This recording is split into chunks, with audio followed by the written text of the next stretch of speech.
പിതാവിന്റെയും പുത്രന്റെയും പരിശുദ്ധാത്മാവിന്റെയും നാമത്തിൽ ആമേൻ. ഇവിടെ ഇന്ന് ഫെബ്രുവരി 9 തിങ്കളാഴ്ച.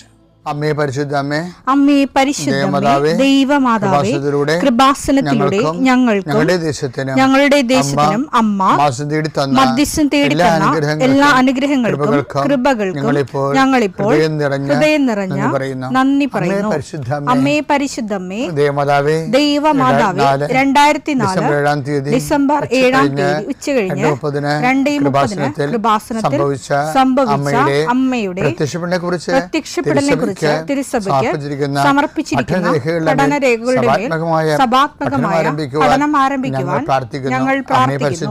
അമ്മേ പരിശുദ്ധമേ, ഭൂസ്വർലോകങ്ങളുടെ രാജ്ഞിയായ അങ്ങേയ്ക്ക് ഭൗമസംരക്ഷണത്തിനായി പ്രപഞ്ചപ്രകൃതിയെ തന്നെ തിരുസഭ പ്രതിഷ്ഠിക്കുവാൻ ഈ പ്രത്യക്ഷീകരണം വഴി ഇടയാക്കണമേ. പരിശുദ്ധമേ, ജപമാല മാതാവേ, സകല കൃപാസനം പ്രാർത്ഥനയോടും ചേർത്ത് ഞങ്ങളിപ്പോൾ പ്രാർത്ഥിക്കുന്ന ഈ കുടുംബത്തിന്റെ പ്രത്യേക നിയോഗം പറ മക്കളെ.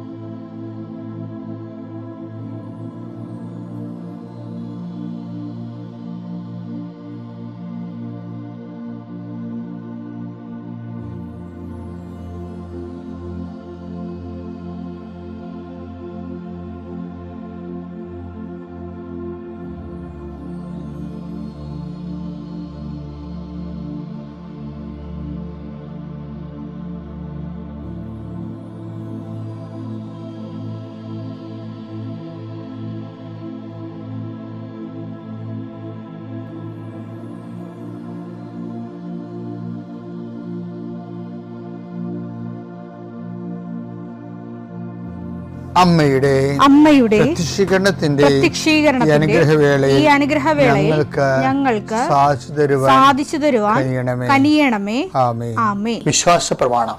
സർവശക്തനായ പിതാവും ആകാശത്തിന്റെയും ഭൂമിയുടെയും സൃഷ്ടാവുമായ ദൈവത്തിൽ ഞാൻ വിശ്വസിക്കുന്നു. അവിടുത്തെ ഏകപുത്രനും ഞങ്ങളുടെ കർത്താവുമായ ഈശോമിശിഹായിലും ഞാൻ വിശ്വസിക്കുന്നു. ഈ പുത്രൻ പരിശുദ്ധാത്മാവിനാൽ ഗർഭസ്ഥനായി കന്യകാമറിയത്തിൽ നിന്ന് പിറന്ന് പൊന്തിയോസ് പീലാത്തോസിന്റെ കാലത്ത് പീഡകൾ സഹിച്ച് കുരിശിൽ തറയ്ക്കപ്പെട്ട് മരിച്ച് അടക്കപ്പെട്ട് പാതാളങ്ങളിൽ ഇറങ്ങി മരിച്ചവരുടെ ഇടയിൽ നിന്ന് 3-ാം നാൾ ഉയർത്ത് സ്വർഗത്തിലേക്ക് എഴുന്നള്ളി സർവശക്തിയുള്ള പിതാവായ ദൈവത്തിന്റെ വലതുഭാഗത്തിരിക്കുന്നു. അവിടെ നിന്ന് ജീവിക്കുന്നവരെയും മരിച്ചവരെയും വിധിക്കുവാൻ വരുമെന്നും ഞാൻ വിശ്വസിക്കുന്നു. പരിശുദ്ധാത്മാവിലും ഞാൻ വിശ്വസിക്കുന്നു. വിശുദ്ധ കത്തോലിക്കാ സഭയിലും പുണ്യവാന്മാരുടെ ഐക്യത്തിലും പാപങ്ങളുടെ മോചനത്തിലും ശരീരത്തിന്റെ ഉയർപ്പിലും നിത്യമായ ജീവിതത്തിലും ഞാൻ വിശ്വസിക്കുന്നു. ആമേൻ. സ്വർഗ്ഗസ്ഥനായ ഞങ്ങളുടെ പിതാവേ, അങ്ങയുടെ നാമം പൂജിതമാകണമേ.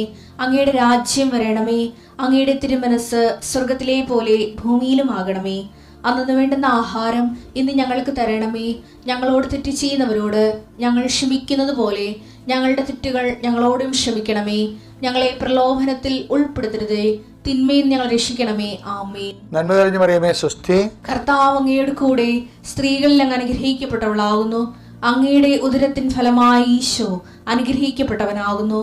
പരിശുദ്ധ മറിയമേ, തമ്പുരാന്റെ അമ്മേ, പാപികളായ ഞങ്ങൾക്ക് വേണ്ടി ഇപ്പോഴും ഞങ്ങളുടെ മരണസമയത്തും തമ്പുരാനോട് അപേക്ഷിക്കണമേ. ആമേൻ. കർത്താവേ, നിന്റെ ഉന്നതമായ നാമത്തിന് സ്തോത്രം ചെയ്യും.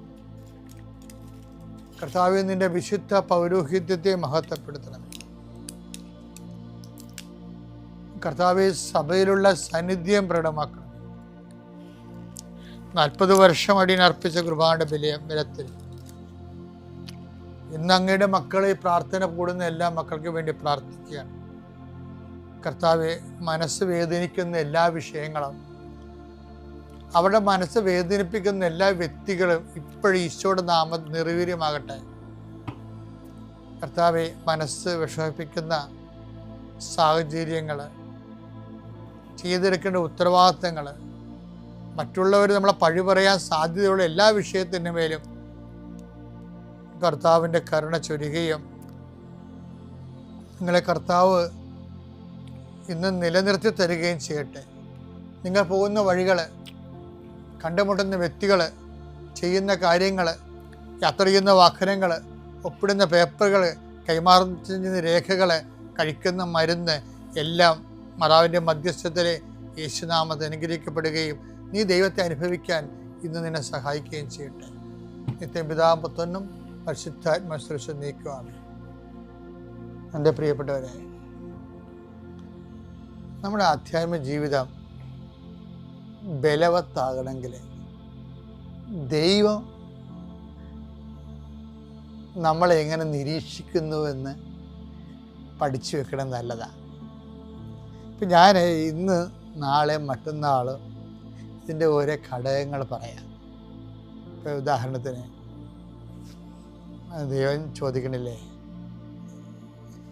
അതായത് നീ എന്താണ് ചെയ്തത്? ഇപ്പം ചെയ്തു പോയ കാര്യങ്ങളാണ്. രണ്ടാമതൊരു ചോദ്യം ദൈവം ചോദിക്കും, നീ എന്ത് ചെയ്യുന്നു? അപ്പം ചെയ്തുകൊണ്ടിരിക്കുന്ന കാര്യങ്ങളാണ്. മൂന്നാമത്തത് നീ ചെയ്യാനിരിക്കുന്നത് ഭാവിയിലെ. അപ്പോൾ ഈ ദൈവം നമ്മളെ നിരീക്ഷിക്കണ ഒരു വിഷയമുണ്ട്. ഞാൻ ആദ്യ ദിവസം പറയാം. ഉദാഹരണത്തിന് ഉൽപ്പത്തി 3:11 എടുത്തേ. ദൈവമായ കർത്താവ് സ്ത്രീയോട് ചോദിച്ചു, നീ എന്താണ് ഈ ചെയ്തത്? ഇനി ഇത് ഹവ്വായോട് ചോദിക്കുന്ന ചോദ്യമാണ്. ഇനി ദൈവം കായേനോട് ചോദിക്കും. ഉൽപ്പത്തി 4:10. എന്നാൽ കർത്താവ് പറഞ്ഞു, നീ എന്താണ് ചെയ്തത്? അപ്പൊ കായേൻ ആബേലിനെ കൊന്നല്ലോ. അപ്പൊ അതിന് കർത്താവ് ചോദിച്ചത്, ആ കൊല കഴിഞ്ഞതിന് ശേഷം കർത്താവ് ചോദിച്ചതാണ്, നീ എന്താണ് ചെയ്തത്? ഇപ്പൊ ഹവ്വ വിലക്കപ്പെട്ട കനി ഭക്ഷിച്ചു, കർത്താവിൻ്റെ കൽപ്പനക്കെതിരെ പ്രവർത്തിച്ചു കഴിഞ്ഞപ്പോൾ അവളോട് ചോദിച്ചത്, നീ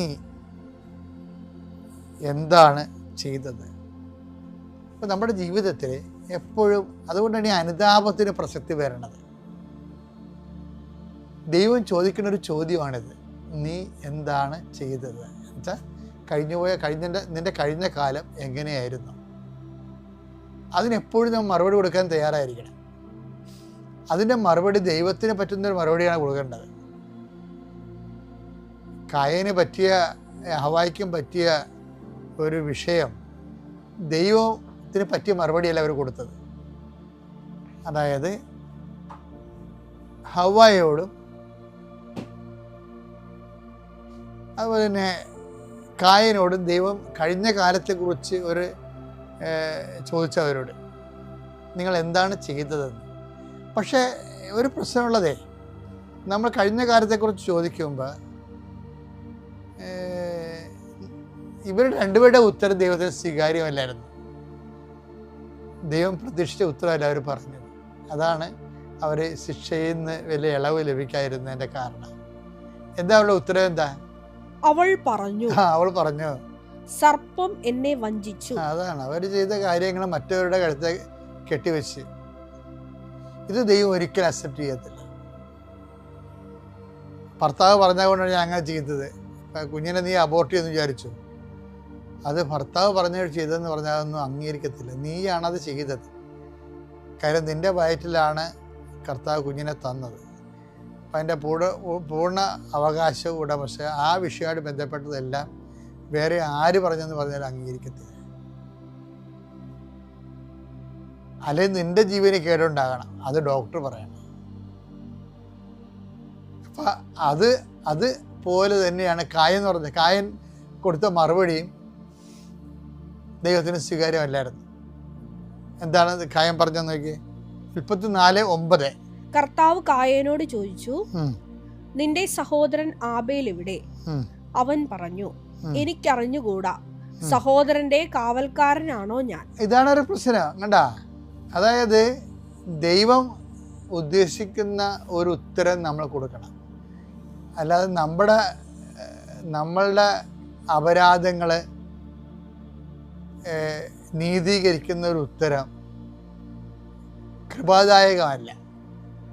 ഒരു സാധനം ദൈവം ഏക്കത്തില്ല. അത് നീ എന്താണ് ചെയ്തത് നീ തന്നെ ഏക്കണം. അപ്പോൾ അതിനെന്താണ് ചെയ്യേണ്ടത്? അനുതാപമാണ് അവിടുത്തെ മാർഗം. ലോകത്തിലെ ഏറ്റവും നല്ല അനുതാപം നടത്തിയത് ദാവീദിനോട് ചോദിച്ചായിരുന്നു ദൈവം. ഉറിയായെ കൊന്നു കഴിഞ്ഞപ്പോഴും ദാവീദിനോടും ദൈവം ചോദിച്ചായിരുന്നു, നീ എന്താണ് ചെയ്തതെന്ന്. എന്താണ് ചെയ്തത് എന്ന് പറഞ്ഞത് കായനോടും ചോദിച്ചു, ഹവ്വായോടും ചോദിച്ചു. ഇവർ രണ്ടുപേരും പറഞ്ഞ ഉത്തരങ്ങൾ പ്രാക്കുപെട്ട ഉത്തരങ്ങളാണ്. മറ്റുള്ളവരുടെ കഴുത്തെ കെട്ടിവെക്കുകയും സ്വയം ഉത്തരവാദിത്തം ഒഴിയണ രീതിയിലാണ്. ഞാനാണോ എൻ്റെ സഹോദരൻ്റെ കാവൽക്കാരൻ എന്നൊക്കെ ചോദിക്കുന്നത്. അപ്പോൾ എപ്പോഴും നമ്മൾ ശ്രദ്ധിക്കുന്നത്, എന്ത് മിസ്റ്റേക്ക് സംഭവിച്ചാൽ എൻ്റെ മക്കൾ ഫ്ലാറ്റായിട്ട് അതിൽ നിന്ന് ഒഴിവ് കഴിവ് ഉണ്ടാക്കാൻ വേണ്ടി ശ്രമിക്കരുത്. ഉൽപ്പത്തിയുടെ പാഠങ്ങൾ നൽകുന്നതാണ്. കഴിഞ്ഞ കാലങ്ങളെ അസസ് ചെയ്യണം.